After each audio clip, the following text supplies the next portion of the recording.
The CFPB is gone. In this video, I'm going to show you how to dispute without the CFPB. I'm going to show you alternatives for you to be able to escalate just in case the portal for complaints through the CFPB is pretty slow or just not moving at all. And then I'm going to tell you exactly what you need to know to protect yourself now that the CFPB has pretty much been put on hold. For the most part, people use the CFPB like it is a credit repair organization. I cannot stress enough, the CFPB is not a credit repair organization. They are the Consumer Financial Protection Bureau. They're the only credit bureau that is out there that is holding financial institutions and credit reporting agencies and debt collectors accountable for abusing, mistreating, and basically committing fraud against the everyday consumer that enters into some type of agreement with them where transactions are happening. A lot of people might just think banks and credit cards. When you think about customer agreements you might enter into with Verizon Wireless, your water company, your electricity company, those are going to be creditors that have the potential to report to the credit reporting agencies the financial activities between yourself and them, or they might just end up reporting activities related to any type of collections that might happen if for whatever reason you fall on hard times and you stop paying that bill. The most important thing that you should be doing right now is protecting your personal credit. The way that you can go about doing that is placing a credit freeze on your Experian, your Equifax, and your TransUnion. Now, as of right now, you can still get a free copy of your credit report once a week with each of those credit reporting agencies through annualcreditreport.com, and I'm going to link that in the description box below. That is going to be where you're only going to get a copy of that credit report, not the credit scores. But if you do have a free account with Experian, or if a FICO score or even a Vantage score is offered to you for free through your banking institution because you have a debit card, or maybe they just offer it to customers, and some credit cards do offer you a version of your FICO score if you are somebody who wants to keep track of how many points you might be gaining or losing through your entire credit repair journey. Something I've been hearing in my comment section on TikTok, so make sure you follow me there, is they don't know what to do without the CFPB. And the reality is that yes, the CFPB was a watchdog for consumers and they really went to bat on our behalf. They are not consumer law. They're the only ones that are really doing a lot of the work to uphold it. But you knowing your rights is even more important than you relying on the CFPB. You don't know what you don't know until you were knee deep in it. And having some understanding of when you are being abused or even just what abuse might look like will help you navigate and pivot very quickly or just avoid those situations, period. Some of the rights that you need to be aware of are going to be in the Fair Credit Reporting Act if you are trying to repair your credit, the FDCPA if you have any collections currently on your credit report, the Truth in Lending Act, as well as the Graham-Billy Leach Act that has to do with a lot of the privacy and data that is being shared between financial institutions and any third parties that they might be working with. Now is the time to up your scam likely alert to 10 because scams are going to be coming at you in all types of ways through your cell phone, by text, even they'll call you. You can get scams sent to you via email. So you have to be very, very careful because right now with the CFPB pretty much gone, they are not rolling out any new rules. They're not enforcing rules that maybe they've already agreed to. There's no litigation happening. And while, yes, the portal is open, a lot of the response time is going to be very slow. You are going to have to be your own CFPB. All right, now let's jump on the computer. So this is the Better Business Bureau, which is at bbb.org. And don't worry, I'll leave all of these links in the description box as well. But this is not a government agency. This is basically like your company's reputation on Front Street. And if we're all honest with ourselves, you probably are not looking up the reputation of a business, which you should, before you decide that you're going to do business with them. Because they're not a government agency, they're not going to go and sue TransUnion the way that the CFPB would. They're just going to put their business out there because you gave them their business to put out there. So I'll show you how to submit a complaint, but let's look at TransUnion so you can even see like how they show up on the website. There's multiple TransUnions here.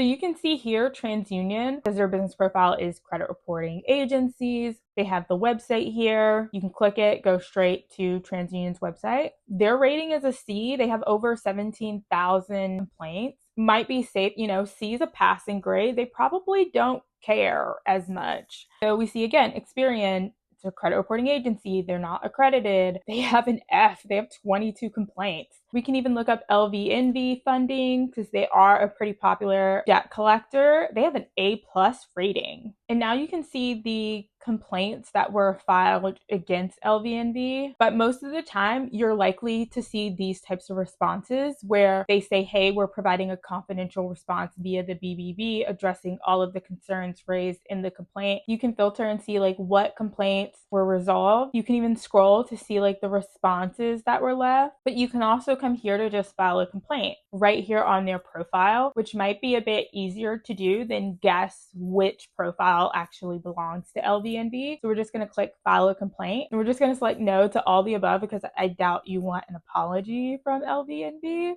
Unless you do, then you can select yes. Then for number 2, is this an employee-employer complaint? No. Does your complaint seek a criminal penalty? No. Has the complaint been filed in court? No. Are you a business attempting to collect money from another business? No. And then you hit continue. And I'm not going to enter anything in because it's going to auto-populate my information. So you would just fill all of this out, and then you'll go to step 2, tell us about your complaint. So I'll do that off screen so you can kind of get an idea for like how I would do this. I do have my own dispute letters that I use for clients, and I do have customers who buy them from me. And so I'm going to show you exactly what I would do in step 2 to add that complaint in. So did this issue occur within the last 12 months? If you're actively repairing your credit, I'm going to assume it did.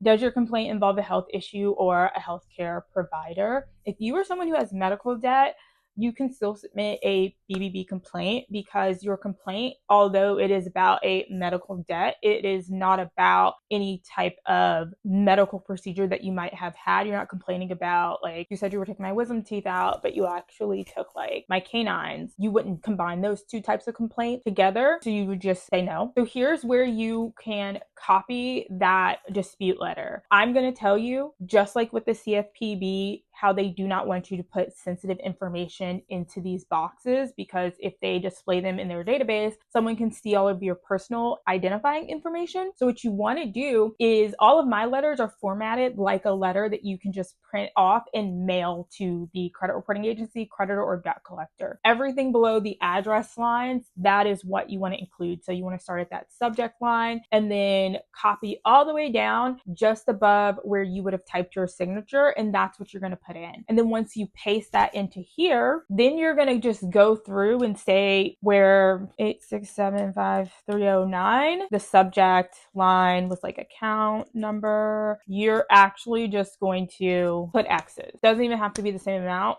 I would say at minimum put 4 X's, just so you have that anonymity. You can put the account number. It's optional. You can put the amount they're referring to that you paid to the business, but this is probably just a dispute, so you don't have to put anything there. And then for your desired settlement, you're going to say correction to a credit report. Say if this is a debt collector and they're harassing you and now there's violations, you can put other, but I'm just going to say correction to a credit report. Here, I'm going to upload the document. So that dispute letter, unaltered, I'm going to upload that here. If you're doing this for a credit reporting agency, then this is where you do want to include what is necessary as far as identification that the credit reporting agency needs to identify that it is you, as well as that letter. You want to include that through the BBB, and then you'll hit continue. And of course, it's going to have you review everything before you do submit it over. Now, the next escalation point is to get your state attorney general involved. So if you don't know who your state attorney general is, which is why, not to sound political, voting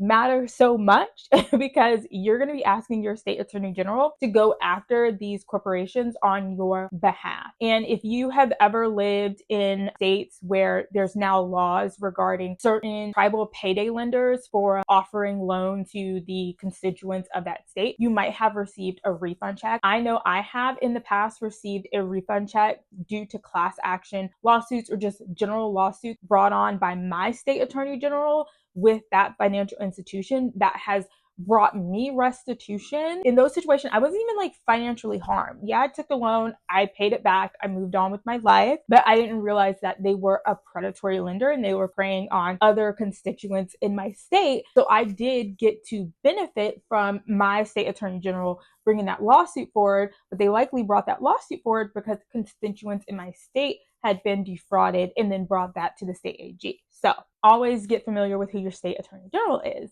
And if you don't know who that is, there's various websites in which you can go and find out who your state attorney general is. So the naag.org is one place that you can look and just go find my attorney general. They have it in alphabetical order. You can just scroll down. I'm going to pick on Rob Bonta from California just because they have a really good website. It's very user friendly. You go to his profile and you would just go website. It's got his phone number right there. And here you can just come scroll down, file a complaint or report. You want to make sure you're submitting your complaint based off of what it is that you need. And then I'm going to follow the instructions necessary to submit that over to my attorney general. But these are just some alternatives that you have to complain if you feel like you're sending over disputes, you see that it is factually wrong, or you have someone, a debt collector like LVNV, who's harassing you about debt and you don't know what to do because the CFPB maybe isn't getting back to you or they're not doing litigation, so no lawsuit's going to come from this anyway. These are just some alternatives that you have, as well as looking for a consumer attorney near you. I am not a lawyer. I do not play one on TV, but that is always an option. Sometimes there are programs where you can try to get some legal counsel for free through legal aid. You just have to find that out. But I wanted to put this out there because I know some people are probably going to now drag their feet with their credit repair because the CFPB is gone and they don't know what other alternatives that they have. I just gave you some. So let's get some good credit because this is getting crazy out here. And don't forget to like and subscribe and leave a comment if you do like credit repair tips, tricks, and hacks, or if there's a certain video you do want me to create.